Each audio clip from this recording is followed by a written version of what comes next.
नमस्कार मंडळी. तर बघा, आज वार आहे शनिवार. तर असे केलेलं आहे मी मुलांच्या डब्यासाठी वडा, कारण सकाळी शाळा लवकर आहे आणि सुटणार पण लवकर, म्हणून असा केलेला आहे मेंदू वडा. आणि इथं केलेले फक्त मी खोबऱ्याची चटणी, कारण सांबार देता येणार नाही टिफिनला.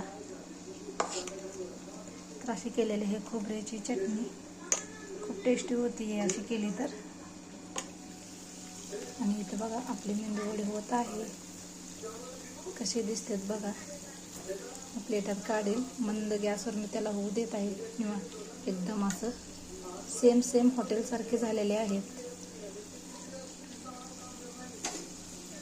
बघा. तुम्हाला दिसतंय का नाही की मी प्लेटामध्ये काढून दाखवते. तर बघा, असं तेल सुद्धा पिलेलं नाही.